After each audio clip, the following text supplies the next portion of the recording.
अस्सलाम वालेकुम नाज़रीन, सराबर किरदार से मुखातिब है। एक खबर है और ये परेशान कुन खबर है, बहुत ज्यादा परेशान कुन खबर है और इस खबर ने पूरे पाकिस्तान को परेशान कर दिया है। ये खबर आज सुबह आई और खबर यह है कि हमारे नापाक और बुज़दिल दुश्मन ने एक दफा फिर पाकिस्तान के इदारों के ऊपर अटैक किया है। एक दफा फिर पाकिस्तान पर, हम सब पर अटैक किया है। मियां वाली ट्रेनिंग एयर बेस के ऊपर 9 दहशतगर्दों ने हमलावर हुए हैं और वो खुद कुछ हमलावर थे। जाहिर है उनके पास असला भी मौजूद था और एक भारी मवाद के साथ वो इस एयर बेस के अंदर घुसे और इन्होंने इस एयर बेस पर अटैक किया है। अब बहुत सारी खबरें अभी तक सामने नहीं आ सकी, लेकिन अभी तक की इतलात के मुताबिक 9 के 9 दहशतगर्दों को मार गिराया गया है, उन्हें जहन्नुम विसल कर दिया गया है, उन्हें निशाने इबरत बना दिया गया है। लेकिन इसकी जो तमाम तर डिटेल्स हैं अभी तक सामने नहीं आई। आने वाले कुछ घंटों में तमाम तर डिटेल्स मंजर-ए-आम पर आ जाएंगी। अब यह भी बताया जा रहा है कि नुकसान कितना हुआ है। मैसिव नुकसान नहीं हुआ, बहुत ज्यादा नुकसान नहीं हुआ, लेकिन कुछ एयरक्राफ्ट जो कि ग्राउंडेड थे उन्हें जरूर नुकसान हुआ है। जो वीडियोज या तस्वीरें हमारे सामने आई हैं उनमें देखा गया है कि जहाजों को आग लगी हुई है और बहुत सारी और भी विजुअल्स हैं, लेकिन अभी तक पूरी डिटेल्स इस सारे ऑपरेशन के सामने नहीं आई हैं। दुआ करें पाकिस्तान के इदारों के लिए, सिक्योरिटी ऑफिशियल्स के लिए, पाकिस्तान के आर्मी के लिए, पाकिस्तान के इदारों के लिए कि अल्लाह ताला उन्हें महफूज रखे। अब परेशान कुन खबर यह है कि इलेक्शन की तारीख जब से अनाउंस हुई है, यानी 8 फरवरी जो पाकिस्तान में इंतखाबात होंगे, उसके बाद से 3 अटैक पाकिस्तान के इदारों के ऊपर, पाकिस्तानी फौज और पाकिस्तानी एयरफोर्स के ऊपर हो चुके हैं। इससे पहले गुज़श्ता दिन आपको खबर दी थी कि बलोचिस्तान के अंदर तकरीबन 14 फौजी जवानों को शहीद किया गया और वहां पर भी दुश्मन, नापाक दुश्मन, बुज़दिल दुश्मन घात लगाए बैठा था और अब ये एयर बेस के अंदर बाकायदा से आकर घुसे हैं और ये 9 जो दहशतगर्द हैं किस तरह से पहुंचे, किस तरह से इन्होंने मैनेज किया है, इसके बारे में डिटेल्स ISPR आने वाले टाइम में यकीनी तौर पर हमारे सामने रखेंगे। लेकिन दुआ करें और चौकन्ने रहें। चौकन्ने रहने के लिए की बहुत ज्यादा जरूरत है, चूंकि ये हम सब के ऊपर अटैक है, ये हम सब के ऊपर दुश्मन एक दफा फिर हमलावर हुआ है। लिहाजा इसका कलाकामा एक ही सूरत में मुमकिन है कि पूरी कौम अपना किरदार अदा करे, इन लोगों को आइडेंटिफाई करें खैबर पख्तूनख्वा में, बलोचिस्तान में और मुख्तलिफ रिमोट एरियाज में कि ये कौन लोग हैं, ये कौन से बदबूदार एजेंट्स हैं जो हम सब के अंदर मौजूद हैं और जो हमलावर हो रहे हैं। लिहाजा ये हमारे इदारों के ऊपर, हमारी सिक्योरिटी के ऊपर हमलावर हैं। सिक्योरिटी के बगैर ये मुल्क ऑब्वियसली सर्वाइव दुनिया का कोई मुल्क नहीं कर सकता और पाकिस्तान तो बिल्कुल नहीं कर सकता कि जिसके ओस पड़ोस में दुनिया की सुपर पावर्स बैठी हों और उनका इंटरेस्ट भी यहां पर मौजूद हो। बहरहाल बहुत सारी दुआएं पाकिस्तानी फौजियों के लिए, जवानों के लिए, अल्लाह ताला उनकी और पाकिस्तान की जिंदगियां महफूज रखे। एक और खबर है और इस खबर ने अगेन पाकिस्तानी सियासत में थरथरी मचाई है। खबर यह है कि फवाद चौधरी साहब को दोबारा गिरफ्तार कर लिया गया है। अब उनके घर से गिरफ्तार किया गया है उनके भाई के मुताबिक, और कहां पर उन्हें मुंतकिल किया गया है इस बारे में कोई इतलात नहीं है। लिहाजा फवाद चौधरी जो इमरान खान को बैक स्टैब किया था, जो इमरान खान की पीठ में छुरा घूमकर दूसरी तरफ चले गए थे और जहांगीर खान तरीन के साथ बैठा करते थे और अलीम खान के साथ बैठा करते थे गुज़श्ता, बल्कि आप यूं कह सकते हैं कि फवाद चौधरी ने इमरान खान को नहीं छोड़ा, बल्कि फवाद चौधरी ने अपनी सियासत के ऊपर खुद कुछ हमला किया था। अपनी सियासत का इसने कला कामा किया था और अपनी सियासत इसने दाव पर लगाई थी। जहां पर इमरान खान से ये साइड लाइन पर हुआ था और जहांगीर खान तरीन और अलीम खान के साथ जाकर बैठा था और मुस्कुराहटें भी बहुत सारे तबादले करते थे। तो अब ये गिरफ्तार क्यों हुए हैं,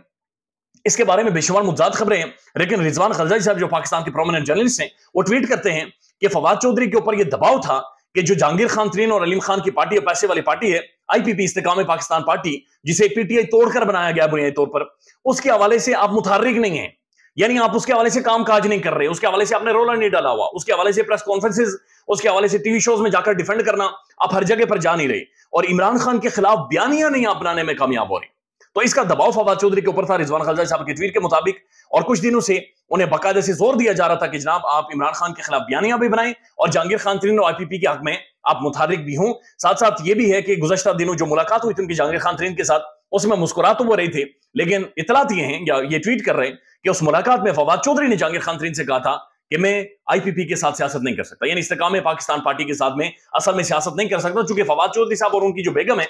उन सबको पता है कि इमरान खान के PTI के बगैर इनका मुस्तकबिल ही नहीं है। और ये जो कर चुके हैं ये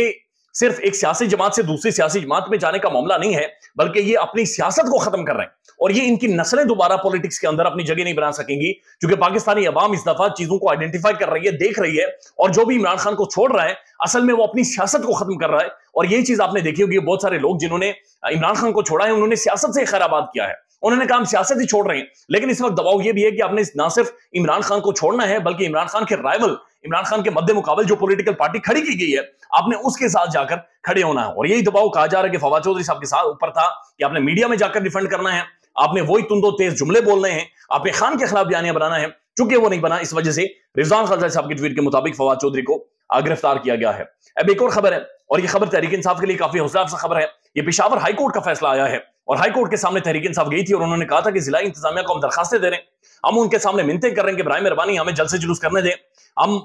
جو کارنر میٹنگز کرنے دیں, ہم ورکرز کنونشن کرنے دیں, لیکن ہمیں اجازت نہیں دی جاتی. جب بھی چند بندے اکٹھے ہوتے ہیں پولیس پہنچ جاتی ہے کہ بھئی اسے پکڑو اسے پکڑو, اور یہ سارا سلسلہ شروع ہو جاتا ہے. لہٰذا برائے مہربانی ہمیں اجازت دیں تاکہ ہم جلسے جلوس اور ایک پولیٹیکل جو تحریک انصاف کی موومنٹس ہیں وہ شروع کر سکیں. تو پشاور ہائی کورٹ نے یہ فیصلہ دیا ہے کہ تحریک انصاف کو مکمل آزادی ہے کہ ملک بھر میں جہاں پر بھی جائیں وہ جلسے کر سکتے ہیں, وہ جلوس نکال سکتے ہیں, اور پاکستان کے اداروں کا یا ضلعی انتظامیہ کا سب کا ذمہ داری ہے کہ انہیں تحفظ دے. اب مسئلہ یہ ہے کہ تحریک انصاف کو میسو یا بڑا جلسہ نہیں کر رہی. تحریک انصاف چھوٹا سا ایک کارنر میٹنگ کرتی ہے, ایک ورکرز کنونشن بلاتے ہیں, 150 سے 200 کرسیاں لگاتے ہیں, لیکن وہ بندے بھی 150 سے 200 بلاتے ہیں. اب جہاں پر بھی پی ٹی آئی کا جھنڈا ہوتا ہے وہاں پر 25-30 ہزار بندہ جمع ہو جاتا ہے. اب سب کے لیے مسئلہ یہ ہے کہ پی ٹی آئی اگر ورکرز کنونشن بھی کرتی ہے تو وہاں پر اتنی تعداد میں بندے جمع ہو جاتے ہیں کہ جو قابل قبول بھی نہیں ہوتے بلکہ چیخیں نکل آتی ہیں کہ یہ ہو کیا گیا ہے, چونکہ اس سے آپٹکس جنریٹ ہوتے ہیں, اس سے ٹرینڈز بنتے ہیں, اور اسے ایک میسج اور پیغام ٹی وی اسکرینوں کے ذریعے اور سوشل میڈیا کے ذریعے جاتا ہے کہ جناب اتنی تعداد میں لوگ آئے تھے.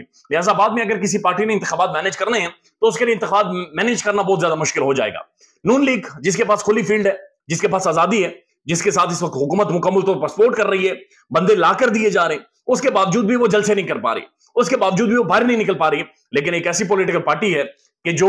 کھڑی ہو جائے, ان کا ایک بندہ کھڑا ہو جائے, 3rd 4th ٹیئر کا بندہ کھڑا ہو جائے تو لوگ ان کے ساتھ کھڑے ہو جاتے ہیں. ایک اور خبر ہے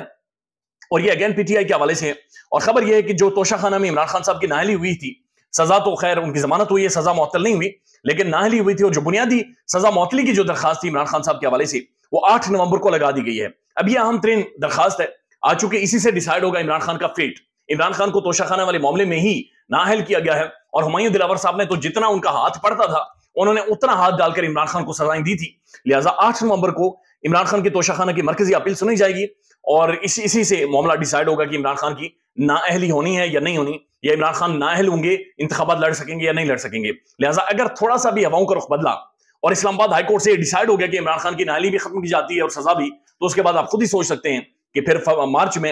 فروری میں جو انتخابات ہوں گے وہ کتنے زیادہ ون سائیڈڈ ہوں گے. لیکن اس سے پہلے جو اگین جو میاں ولی میں Pakistani air base training air base کے اوپر جو اٹیک ہوا ہے, اس کے بارے میں سوچنے کی ضرورت ہے, سمجھنے کی ضرورت ہے کہ پاکستانی سیکیورٹی اداروں کے اوپر دوبارہ سے, پاکستانی افواج کے اوپر, پاکستانی ایئر فورس کے اوپر دوبارہ سے یہ ایک نئی دہشت گردی کی لہر آئی ہے. اس کو قابو کرنا ضروری ہے, اس کو پکڑنا ضروری ہے, اس تک پہنچنا ضروری ہے. اور آپ یقین کریں یہ صرف 5-6 لاکھ فوج نہیں ہے, اس ملک کا ہر شہری فوجی ہے, 25 لاکھ یہ فوج ہے. ہم اداروں کے ساتھ ہر بندہ پاکستان کا کھڑا ہے. لیکن یہ جو نئی لہر ہے, یہ جو سلیپر سیلز ہیں جو ہمارے شہروں میں, محلوں میں, ہمارے بازاروں میں, ہماری دکانوں میں بیٹھے ہوئے ہیں, انہیں آئیڈینٹیفائی کرنے کی ضرورت ہے, چونکہ ان تک پہنچے بغیر ہم یہ ختم نہیں کر سکتے. اور ان تک پہنچیں گے پاکستان کے عام لوگ, عام شہری, آپ لوگ ان تک پہنچ سکتے ہیں, چونکہ یہ ہم سب کے بیچ میں گھوم رہے ہیں اور ہم سب کے بیچ میں رہتے ہوئے اس طرح کی کارروائیاں کر رہے ہیں. خیال رکھیے گا اپنا. اللہ حافظ.